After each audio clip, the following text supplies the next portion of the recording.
Welcome to the Deep Dive. We're all about cutting through the noise, getting straight to the facts. And today, we're plunging into a really complex topic, one that's just surrounded by misconceptions. We're pulling back the curtain on pit bulls. You know, a group of dogs often judge more by scary headlines than, well, reality, our mission. Unmask the truth, challenge those stereotypes using the sources you've shared.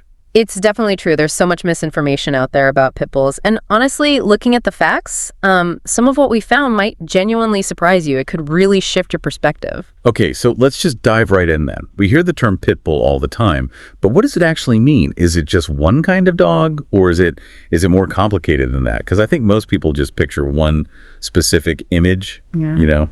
Yeah, you've hit the nail on the head there. That's probably the biggest misconception right off the bat. Pit bull isn't really a single breed. It's more of an umbrella term. It actually covers a whole group of breeds. The sources point to four main ones: the American Pit Bull Terrier, the American Staffordshire Terrier, the Staffordshire Bull Terrier, and the American Bully. And while, yeah, they often share that sort of muscular look, that strong jawline, their personalities, they can be incredibly different, just like their coat patterns. Right. Understanding that basic difference, that it's not just one thing, is really the first step to moving past those broad stereotypes. But it changes the whole conversation immediately, doesn't it? Yeah. It's not one single dog type. Yeah. Okay, and here's where, for me anyway, this story gets really interesting. Because, believe it or not, these dogs, they used to be seen as, like, America's darlings. It's pretty wild, isn't it, when you dig into the history? Back in the early 1900s, the sources say they were actually known affectionately as nanny dogs. Nanny dogs, seriously. Seriously. It wasn't just some cute nickname. It reflected how patient and gentle they were known to be with children, which, I mean, totally clashes with the image today. Wow. And get this, during World War I, they weren't just pets. They were featured on war posters, symbols of courage, loyalty, national strength. No way. Yeah. On posters. Yep. It's a really stark reminder of how drastically public perception can shift, how a breed's entire image can be sort of flipped over time. It's incredible. Yeah. Just shows how much image can be shaped. Okay, let's tackle another big one. The bite force myth. This one comes up all the time. People assume pit bulls have this, like, super-powered bite, the strongest out there. That's just wrong. Totally wrong. It's a complete myth, and honestly, a pretty damaging one. Studies that actually measure bite force, like in PSI, they consistently show that pit bulls bite with less force than breeds like Rottweilers or German Shepherds. Yeah, significantly less in many cases.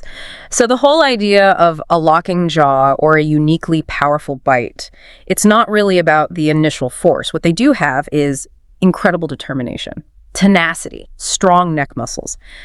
So once they bite down, their instinct is to hold on. It's that tenacity, not some mythical bite power that gets misinterpreted. Okay, so it's the holding on, the determination, not the initial chomp. Yeah. That makes way more sense. Exactly. It really makes you question where these myths even start, Definitely. Okay, so shifting from the myths, let's talk about what they genuinely are, which is, according to the sources, pretty amazing athletes. They have some serious physical capability. Oh, absolutely. The sources are packed with examples. These dogs are natural athletes, really powerful. They excel in things like agility courses, weight pulling competitions, and even really important jobs like search and rescue. Their energy levels are just boundless. Right. That muscular build, that energy, it makes them fantastic partners for people who are really active. If you love hiking, running, lots of outdoor adventures, they can be incredible companions.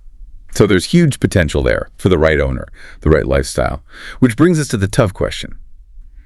If they have this history, this athletic ability, this potential for gentleness, what does this all mean when we look at their current reputation? Because let's face it, it's largely negative, seen as aggressive. How did that happen? Yeah, that's the really unfortunate part, the core of the issue we're looking at.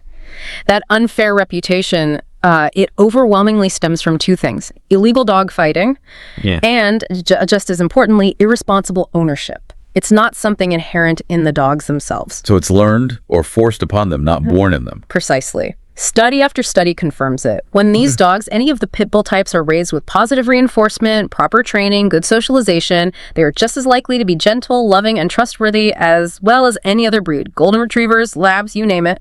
It just highlights again and again how critical the environment and the owner's responsibility are. It shapes the dog, whatever the breed. We've definitely covered a lot of ground today. Really peeled back layers of just bad information, haven't we? Found some genuinely surprising things about pit bulls behind the headlines and stereotypes. We really have.